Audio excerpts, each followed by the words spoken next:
오늘 저희들 함께 보실 하나님의 말씀은 사도행전 16장 6절에서 15절입니다.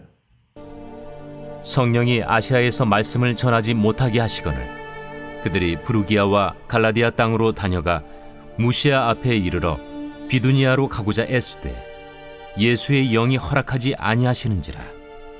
무시아를 지나 두루아로 내려갔는데 밤에 환상이 바울에게 보이니 마게도냐 사람 하나가 서서 그에게 청하여 이르되 마게도냐로 건너와서 우리를 도우라. 바울이 그 환상을 보았을 때 우리가 곧 마게도냐로 떠나기를 힘쓰니 이는 하나님이 저 사람들에게 복음을 전하라고 우리를 부르신 줄로 인정함이로라. 우리가 드로아에서 배로 떠나 사모드라게로 직행하여 이튿날 네아폴리로 가고 거기서 빌립보에 이르니 이는 마게도냐 지방의 첫 성이요 또 로마의 식민지라. 이 성에서 수일을 유하다가 안식일에 우리가 기도할 곳이 있을까 하여 문밖 강가에 나가 거기 앉아서 모인 여자들에게 말하는데 두아디라시에 있는 자색 옷감 장사로서 하나님을 섬기는 누디아라 하는 한 여자가 말을 듣고 있을 때 주께서 그 마음을 열어 바울의 말을 따르게 하신지라. 영국의 시인 윌리엄 워즈워드가 쓴 시 중에 다음과 같은 내용의 시가 있습니다. 황량하고 거친 산 속에 살고 있는 작은 새 한 마리가 어느 날 들에 나갔다가 폭풍을 만났습니다. 그 새는 자기의 둥지를 떠나지 않기 위해서 있는 힘을 다해서 그 산을 향해서 날아가려고 날개짓을 했습니다. 자기가 태어나 살고 있는 산을 떠나면 죽을 것만 같아서 안간힘을 썼습니다. 그러나 그것은 허사였습니다. 도저히 폭풍을 이기지 못하고 날아갈 수가 없었습니다. 할 수 없이 그 새는 폭풍이 부는 대로 자기 몸을 맡기고 그 방향으로 날기 시작했습니다. 강한 폭풍을 따라 한참 날아갔습니다. 드디어 폭풍도 약해졌습니다. 그런데 그 새 눈앞에 푸른 초장과 멋진 수풀에 아름다운 산이 나타나는 것입니다. 과거에 자기가 살던 거친 수풀의 산과는 비교가 안 되는 훌륭한 수풀과 산이었다는 겁니다.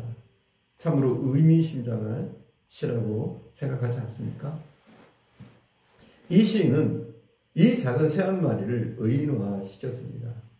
그래서 사람들에게 많은 도전을 주려고 했던 것으로 보입니다. 살다 보면 크고 작은 일들을 우리는 만나게 됩니다. 남들이 보기에는 별것 아닌 것 같지만 당하는 당사자에게는 엄청난 충격을 주고 결국 그 일로 인생을 포기하기도 합니다. 그러나 그 위기와 풍파를 잘만 이용하면 오히려 위기는 기회가 될 수 있습니다.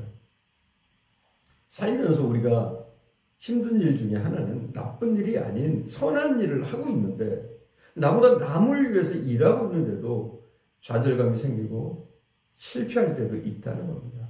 하나님의 일을 하고 있습니다. 하나님의 영광을 위해서 일하는데 길이 막힐 때가 있다는 겁니다. 그럴 때 우리는 심한 좌절에 사로잡힙니다. 패배감도 생깁니다.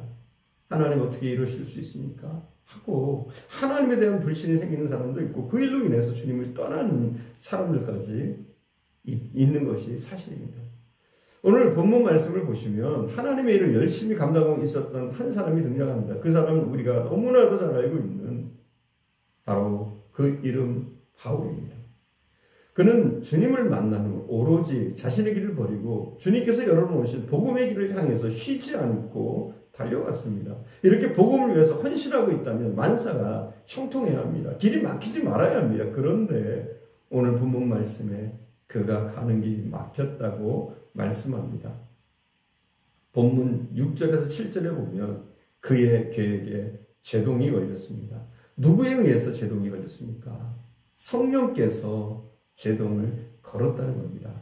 6절을 봉독하겠습니다.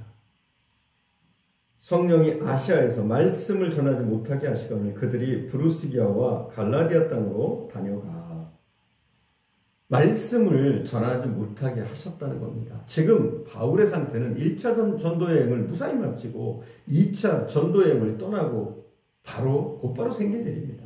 그때 본문이 있기 전 1절에서 5절 말씀을 보면 더베와 루스드라에서 복음이 불을 일듯이 일어났습니다.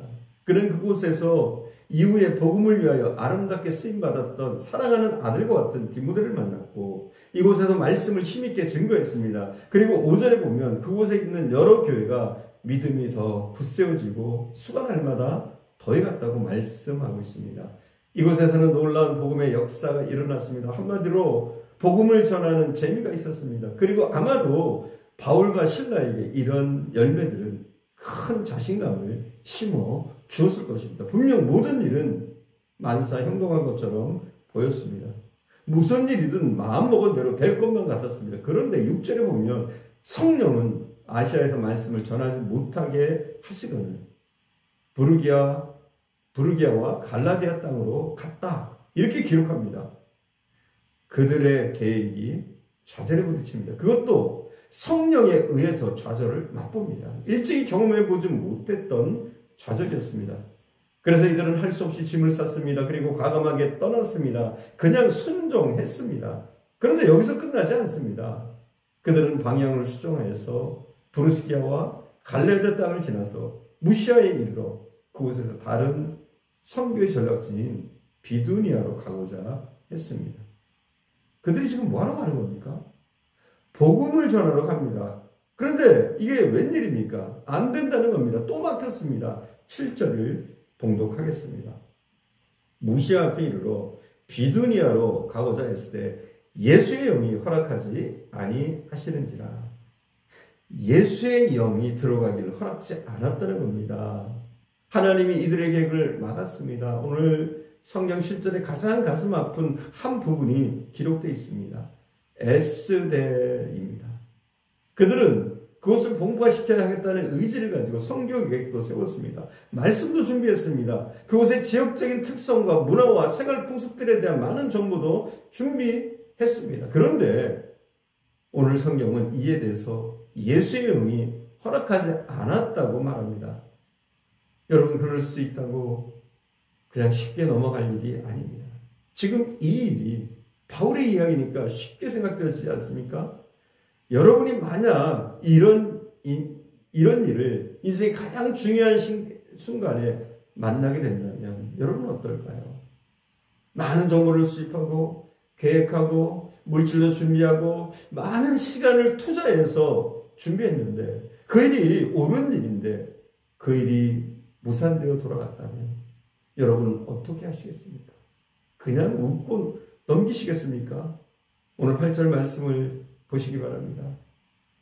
8절에 보면 무시아를 지나 드로아로 내려갔다고 말합니다.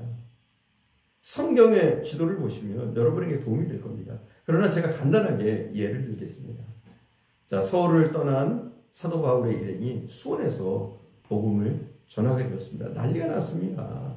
수원 지역에 성령의 역사가 일어나고 뒤집어지고 복음이 확산되고 사역자들이 생겨나고 믿음의 성도들이 많아지기 시작했습니다. 그런데 갑자기 하나님께서 말씀을 그곳에서 전하지 못하도록 하십니다. 교회도 부흥하고 사역도 잘 되고 그런데 말입니다. 그래서 순종하는 마음으로 바로 옆 동네인 분당으로 갔습니다. 분당에 대한 모든 것을 다 철저하게 준비했습니다. 그런데 하나님께서 분당에서도 안 된다. 그냥 지나가라고 하십니다. 그래서 그냥 그곳을 통과합니다. 얼마나 가슴이 아팠겠습니까? 누구에게나 역경은 있습니다. 오늘 우리는 본문에서 역경을 당할 때 꼭 그것이 하나님의 징계만은 아니라는 것을 알게 됩니다.